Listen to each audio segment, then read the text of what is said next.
even if you love your job and your rat race, which is fantastic, I'm happy for you, having that backup plan is important because you don't know what's going to happen.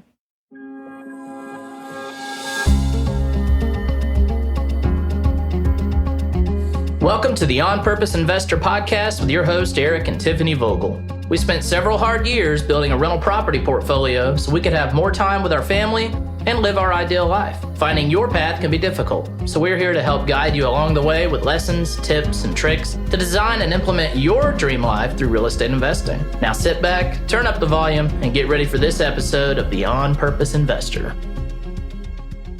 Welcome back to the On Purpose Investor Podcast. I'm Eric. And I'm Tiffany. And we are coming at you with episode number 5, The Rat Race. Or today we'll be talking about, are you stuck in a rat race? What is a rat race? Is a rat race good? Is it bad? And how you can apply the things we talk about today to your life. So first off, what is a rat race? Robert Kiyosaki defines it as a vicious cycle that we learn from a young age, that the only way to get ahead is to go to a good school, get a good job, work harder and harder, and to try to get ahead. I like to see a rat race, literal rats. They're in a maze, and you put 2 or 3 rats in this little cheese maze, and they go down these different paths. They try to go down this little tunnel to find the cheese. They can smell the cheese. They know it's there, which the cheese in my example here is retirement. It's freedom. It's like the game Mousetrap. Did you remember ever playing that? I never played that. It spent like 20 minutes trying to get it set up just to have the little cage fall out on you and catch you as a rat. Yeah, I don't know that game. Oh, you missed out. Well, to continue, so these mice, these rats, are walking through this maze and they're trying to find the cheese. And they'll go down one avenue and they'll spend so much time going down this little tube just to find a dead end. And they'll have to backtrack a little bit and keep working to go. All along the way, they are making progress. They are getting closer to that cheese, but they're having to spend so much time going down these different side streets to try to find their cheese. In our lives, we are essentially in that same scenario. We're in that same situation of trying different paths to reach the cheese. And I see that in the way many people see the rat race is our jobs. And how do we utilize our jobs to get to the cheese? That cheese being time and financial freedom. Some people call it retirement. I don't like calling it retirement because that makes me feel old, because essentially Tiffany and I are quote unquote retired because we don't have to essentially go work a job to have the time and financial freedom, because that's where we are right now. We essentially just manage our rental properties and the different things we invest in. But how do you get to the cheese? And that's what we're going to talk about, is it's rat race. Yeah, I think of it a lot as the hamster wheel. You're running on the hamster wheel and you're running and exerting as much energy as possible, but you're not really getting anywhere. And I think a lot of people get caught in a cycle where they work really hard to get a paycheck, then they use that to pay their bills and to live a lifestyle that may or may not be within their means. And then they wind up with no savings and their car breaks down and they have to get a new car. So then they wind up taking out a loan, and then they have to continue working to pay off that loan. And it just creates this kind of cycle of trying to be financially stable. And it's a tough spot people get in. Right. So what Tiffany's referring to is this image she put on our plans for today. And it's called the rat race cycle.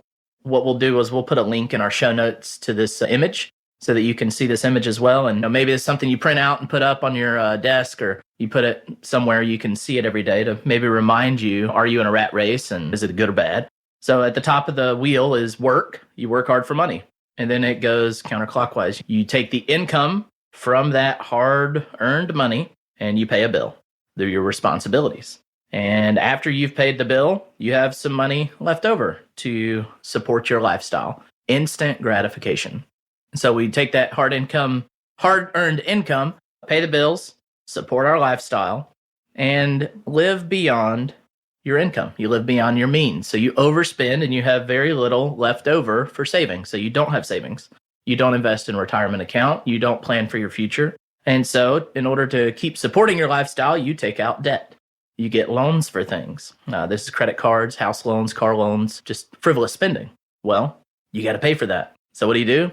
you go back to work. You keep working to keep supporting this cycle. Now, how do you break the rat race? Well, if you've ever heard of Robert Kiyosaki, you know he's got a game called Cash Flow. And that game essentially teaches you, during the game, you're given an occupation, and it gives you an income that you have, and you're stuck in this rat race. It's a little wheel that you're playing in, and you skip from one little spot to the next, no matter, depending on what you roll on the dice. And each thing that you land on, it's either an investment opportunity or a bill that you got to pay, or maybe you have a baby, your expenses get higher. So you have all these things that just like living real world life. And it teaches you that through different investing opportunities, you can create passive income. So instead of having to work to pay these bills, you'll have opportunities to invest in a passive income stream that will support your lifestyle instead of using your work to support your lifestyle. In the game, Eric seems to always wind up being a truck driver with 3 kids. You start with a low income as a truck driver. And a lot of times that's one of the easiest ways to get out of the rat race because their expenses are lower.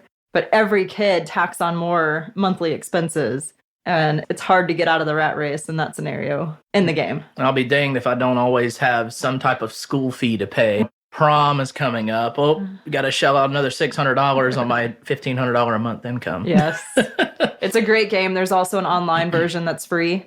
The board game itself it can be pricey, but I think it's $60 or $70 on Amazon. Mm-hmm. But if you go on to Rich Dad's website, you can play the game for free. And we have done that on our computers many nights. When we first got started investing, we would spend evenings not watching TV because we cut it, tried to save money. And we would just play Cash Flow on the computer for hours. Yeah, and, good times. And keep tallies on who won. Tiffany won a lot. Yes. Yeah, with the rat race, it's easy to get caught up on trying to climb the ladder in your profession. I know in my work, I was in corporate America, and there were people that would sometimes claw their way to the top of the ladder. And you experienced some of that in the teaching world with band. Yeah, here and there. There's a culture of a rat race in any profession, no matter what you do. If you're a teacher, the rat race is probably, did you get Teacher of the Year? Do you have a specialist degree? Do you have a doctorate degree? Those are different ladders and different rat race situations that you might find yourself in. And some of that is, I want to increase my income, because when you get a specialist degree, your income increases. When you get a doctorate, your income increases. But beyond that, it's a status symbol. A lot of times it was, what ratings did you get? The competitions or... Yeah, so in band, I was a band director. In the music education scene, the rat race is similar to a standard teacher, but with various added components. Think about football coaches and baseball coaches. It's the same in band. Did you win the state championship? Or did you get a division title? Did you have your players go to college on scholarship? These are different rat race things that drive you to give more and more of your time toward the profession that you're in. In band, it was, like Tiffany said, did you get good ratings at festival? Did your marching band get good ratings? How did they place? And just like in football, did you win the division games? Did you go to the state championship? Are your kids going to college? Yeah, in my corporate America, it was a lot of times your title or your income. What's your salary? And I know you're not supposed to talk about your salary, but coworkers would share information. And the second you find out someone that has less experience than you and the same education is making more, it turns into well, what do I need to do to get to that next level? And so many people focus on the politics of corporate America and the rat race and that, and aren't focused on really developing themselves. Right. As you were saying that, I've got this image of, are the things that we invest our time in our careers, are we doing it for the fame of being a celebrity in our niche? Are we doing it because we want to seem more important within what we're doing to give us more purpose? So ego at the end of the day. Are we supporting our egos? And if you're doing something meaningful in your career, that you're doing it for your ego, that's not for me to decide if it's right or wrong. That's for you to decide. But it makes me all reflect back to, what is your cheese? What are you hunting for at the end of the day? If you really love what you're doing and you're enjoying it, you should keep doing it. But what are you giving up? There's always a cost that you're paying. And the cost that I paid dearly was my time. As a teacher and as a band director, so much time was spent working at the school, whether it was rehearsals or competitions or different events. And while it was super worth it for the kids' sake and to see them succeed and achieve, I was doing very little to support my personal endeavors. And my personal endeavors were to create income for myself to have more time freedom, because I wanted to start a family. I wanted Tiffany and I to start a family, and I wanted to not have to work those 80 hours a week and not see my kids grow up. I didn't want to miss it. There are so many dads out there, my dad included, that gave everything they could in their careers, and you end up missing so much.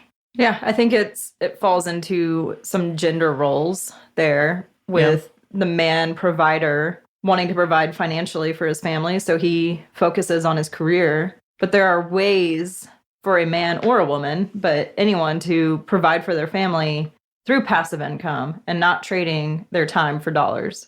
And I think that was a big realization we had, was if you continued on the path we were on, the way you were teaching and all the extracurricular stuff with band, you would never be home.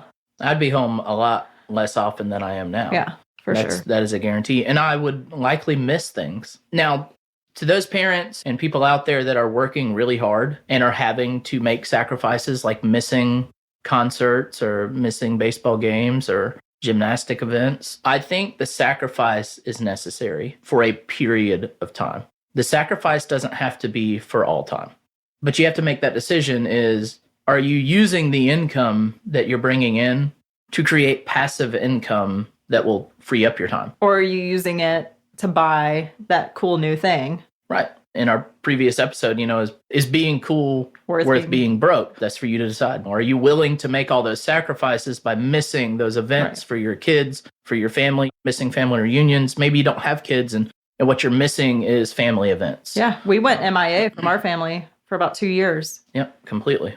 And probably not the best approach. We've had to rebuild some relationships But we made a very cognizant decision to focus. Yes. That we were cutting everything off so that we could build something that would last forever. Right. So we gave up roughly 3.5 years of our life of any kind of relaxation, of anything but work, basically. That's right. We busted hump. For about 3.5 years. But now we're sitting in our early 30s and have the ability to travel and spend time with family and go to all the events for our nieces and nephews and travel to see family that lives out of town. And it was a trade-off that was worth it for us. And that trade-off might not be worth it for you in the stage you're in. And it boils down to what works for you and where you're at. Right. And if you have a family and you have kids, 3.5 years may not be enough time. It really depends on your income. If you have a very high income, you could probably do it in much less time than 3.5 years. Yeah. If you have smaller income, lower level income, it might take you longer. And that's okay. We had the luxury of Tiffany being my sugar mama and making that corporate money. And we had the benefit of Eric putting in a lot of sweat equity because we didn't have tons of cash. That's right. We didn't have tons of cash to invest. So what we did was I made a very unguided decision when I was a young specialist in the Army that I did not want to see my military income because I could just live on my teacher income. And my military income was just a bonus. So I decided I'm going to put as much as I possibly can into this thrift savings plan, which is like a 401k for military folks. And for 8 years, I put 100%, between 80 to 100% of my military pay into there. And I forgot about it. And I was like, yeah, I go to drill because I really enjoy it. Now, drill is when you have that weekend obligation for National Guard. So that's called drill, or reporting for duty. So for about 8 years, I went to National Guard duty, and I did it because it was fun. I got to play music. I got to be around people I really enjoyed spending time with. And I did it because A, the insurance was great, and B, I enjoyed doing it. But I didn't look at that income. And when Tiffany and I started investing in real estate, she said, Eric, what's in your retirement account for the military? I was like, I really don't know. I've never looked at it. I hadn't logged in over 8 years. So I just put money in there and forgot about it. And I had $30,000, I think. Was it 20 or 30? I don't remember. It was enough that we could take a loan on to do something with it. That's right. So we used that money to help fund a purchase, and we're still paying that back. So you still don't get military pay because it's all going to pay back the loan. And but that's okay, but it helped us get to a point. It was part of the journey. yeah. So why can the rat race be bad for you? How is the rat race bad? Yeah, I think at the end of the day, I think it's if you're working towards the goals of your company and not working on goals for yourself. I think it's great to work in a business, in a company, and I loved my corporate job. I loved helping that company succeed and growing new teams and departments and things like that. But I had personal goals at the same time that I was striving towards. And I think that's the key, is striving for stuff for your own personal benefit instead of just the benefit of the shareholders of that company or your clients or any of the stakeholders there. Right. And in the band or teaching world, it is building the success of a school or a program. Mm-hmm. You give all of your energy to building that Reputation. You're building that reputation for that school or that program. What are you doing for yourself? And that doesn't make you selfish. Right. It makes you aware that while you're doing something great and you're doing something meaningful, you matter too. You've got to invest in yourself as well. Yeah, I remember a coworker of mine was working so many hours. She was flying across the US. I think she was on the fly out Sunday evening, get back Thursday night, Friday morning. So she was on the road all the time. Ooh, that's tough. And she got burned out. And I think they wound up living in a boat or an RV and just went off grid for a few years after she left. But after her job was a transition, they wound up hiring 3 people to replace her. And I think she was striving so hard for the company. She just got exhausted and burned out. And she could have put some of that energy that she had into personal goals and growing herself. And I mean, it's tough because in the corporate world, there's no guarantees. You might wind up losing your job and they're going to replace you within 2 weeks. It's maybe not 2 weeks, but pretty quickly they'll find, maybe 3 months, they'll find your replacement. And if you're as good at your job as that lady was, then it might take 2 or 3 people to replace you. Know your value, know your worth and what you're giving. Invest in yourself. You're worth it. Yeah, You're so worth it. I had an experience where I wound up changing teams and went into a new team within our company, and it was a rough experience for me. I did not fit in with the company culture in that team. It was very much like a Big Four consulting firm, very competitive and cutthroat at times, and that was not somewhere that suited for me. But the people in that group were climbing the corporate ladder, and I felt like they were just running the rat race. And that really is what opened my eyes to, I don't know that I can trust that my job will always be there. I wound up being told I had 2 months to find a new job or I was going to be terminated. So it really opened my eyes that I needed to have some kind of passive income, even though I loved my job. And I wound up staying on for a few years after I found another position in the company. As much as I loved that job, I needed a backup plan because if something changed, and I mean, COVID happened a few years after that, and we took a pay reduction, and the pay reduction did not impact us because we had the passive income to live off of. So I think even if you love your job and your rat race, which is fantastic, I'm happy for you, having that backup plan is important because you don't know what's going to happen. I think we all learned that 2 years ago in 2020. That's right. Another reason that I wanted to dive into on how the rat race can be bad is that it creates a sense of monotony in your life. Now, racing is not monotonous. It's ever changing, especially NASCAR racing or dirt track racing. Every turn's going to be a little bit different. You might get in a wreck. Someone might wreck in front of you. Whatnot. I don't know. Watching NASCAR feels pretty monotonous. But she doesn't understand how difficult it is. Neither do I. I'm not a racer, but I want to be. Not yet. One day. The mundane process of going to work, doing your chores, getting your paycheck, going home, and using what energy you have left over to give to your family or to give to yourself, however. But it becomes so monotonous. It's like driving to work and you're driving along and you look up and you're like, holy crap, I'm at work. Like, how did that happen? I don't remember driving. I know there's times I go through stoplights and I look up and I'm like, was that stoplight green? Right. And you look around, make sure there's other cars around you so that you're not. Like, are they moving too? Yeah. If they're wrong, I'm wrong too. Yes. So at least I'm not wrong by myself. Right. But yeah, the monotony of going through the daily grind in this rat race, it can be mundane. It can be boring. It can become so repetitive that you forget that you even went to work. This monotony is so dangerous because we go on autopilot and we don't see the things happening in our life, it might become very easy to bring that monotonous culture back home. Well, and now with the way work has shifted over the last couple of years, you might not even leave home.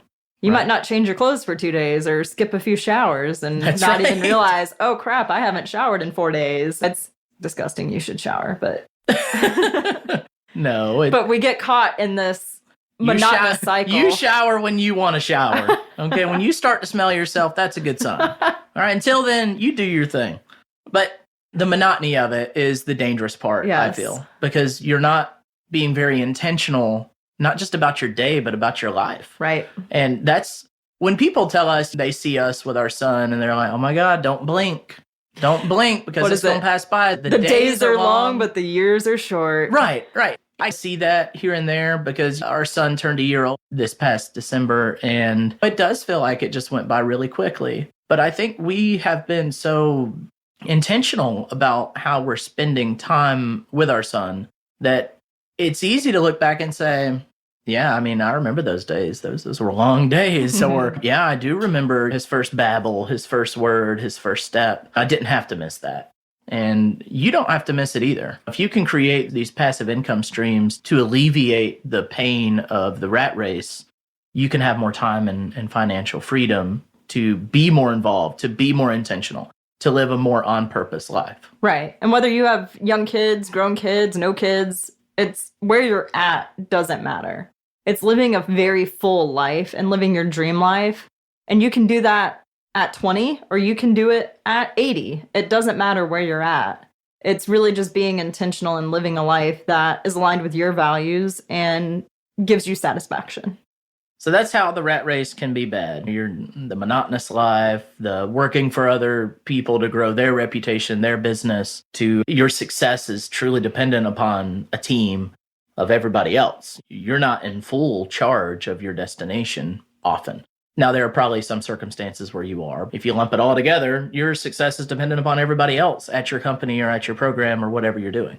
So how can the rat race be good? I think it's, Because we did mention the rat race can be good Right. sometimes. Yeah, I think for each of us, our rat race was great in developing us as humans and who we are today and Mhm. really building, I guess, some character in us. It challenged us in ways that we never really would have expected. And we learned what we're capable of through that.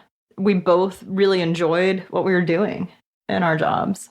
I don't think you would be the person you are if you didn't go through university and start teaching. Oh, of course not. I wouldn't be able to shotgun a beer in 3 seconds if I didn't go to college. Thank God we're paying that student loan debt. It was a well-paid investment. Oh my goodness. Listen, I'm not shotgunning beers anymore. I've grown up. I've grown up a little bit. Just a little. Now it's White Claws, not beer. Gotta watch my carbs. A good thing about the rat race, like Tiffany was saying, you enjoy the work, that you're doing something meaningful. I relate so much with teachers because I was a teacher for a while, that the work that you're doing is truly meaningful. You're helping to shape the next generation. Hopefully making a positive impact on people, on students, on children that may one day take what you taught them and make the world a better place. And that is a good thing about the rat race of teaching. You are climbing that ladder of getting your specialist, getting your doctorate, becoming the best teacher that you can become so that you may create the best children that will one day become the best, leaders in our country and in this world. That is a good thing about the rat race. It drives us to our uppermost potential within whatever we're doing. Another thing is that you can healthy income if you're climbing a good ladder. That income can help support you live a more full life, give you and your family the opportunities to do things, see more, explore more, vacation. It can also challenge you. Your rat race could challenge you to become a better version of yourself. You discover more potential when you are challenged. And something that I discovered in our rat race, which it was a rat race whenever we started investing in real estate. And there's still a culture of a rat race in real estate investing. What I discovered was I'm pretty handy. I can build things. I can renovate houses. I have a true knack for fixing things. I discovered that potential in me. I discovered even more potential that I know how to negotiate, that I know how to structure deals, that I can be creative, this culture of the rat race is good in the sense of it truly uncovers some things about you that are so good. Right. But you can also wind up in a rat race of its own with real estate investing, where you're created a job working on the houses, chasing deals. That's right. Doing deals you don't really need. You just do them because you're a deal junkie. I know we've been guilty of that and had to, at times during the earnest period, back out of a deal because we realized this isn't really helping us reach our goals. We were just doing it because it looked like something fun to do. Right. And that's what I wanted to say is no matter the rat race, so long as you're using whatever you're gaining from your rat race, whether it's income or freedom, financial or time, so long as you're using that to achieve your goals, I think so long as your goals are in alignment with your daily actions, if your goals and your vision is in alignment with your rat race, then I think you should keep on keeping on. It's just evaluating, is what you're doing in your job and your life helping you reach your goals, or is it pulling you further from your goals? Are you driving aimlessly and not realizing that life's passing you by and you look up and years have passed and you haven't accomplished your goals? Or are you being intentional about using your rat race to reach your goals? Right. Because at the end of the day, your career is going to end at some point. Either you're going to retire, you're going to retire, you're going to find something else. Yeah, get interested in something else. The cheese is going to move. And that cheese essentially this is a different type of cheese. This is not the retirement cheese or the time and financial freedom cheese. This is a different type of cheese. So this is the brie, not the Swiss or the cheddar. Oh my gosh. This is not stinky cheese. Okay. So whenever someone says the cheese move, here's an example for us. When we first started investing in real estate, we bought fixer-uppers that we could put money into that would refinance at a higher rate. The house, we could add value to a house. Yeah. Shout out to David Green in the Burr book. That's exactly what we did. Was we just burred our properties. You buy, rehab, rent it out, refinance, and repeat the process. Yeah. So our strategy was the Burr method. And that really worked for us in 2017, 18, 19. And those years, that process worked great because the houses were not inflated in prices yet. And there was a lot of room to add value, especially through sweat equity. And that process worked for us. But in 2020, halfway through 2020 or so, house prices started going up. But banks were tightening down on refinances for investors because they saw it creeping. This is my perception. This is not a study that I've looked into. But mine and Tiffany's idea is that the banks are trying to prevent a 2008 from happening again. And so they were tightening down on investor loans from being appraised at a very high value, probably a true sell value. So we were able to get good deals. We were able to renovate them, but the refinance side of it was not shaking out because the properties were only appraising at 70 to 80% of what they should have been. And so essentially the cheese moved. And so what does that mean? The cheese moved. Well, it means what was working for us before is not working now. So we had to shift what we were doing. Next week, we'll talk about a vivid vision and what that means, and that'll help make sure that you're working towards your... Right. It's a great way to outline what you want out of life. It's a great way to stay in shape. Yeah. All right. On that note, thanks y'all for hanging out with us and listening to us talk about the rat race. How can you make the time you spent with us worthwhile? Is it reflecting to see if you're in a rat race worth racing? Are you using the income from your rat race to build your dream life?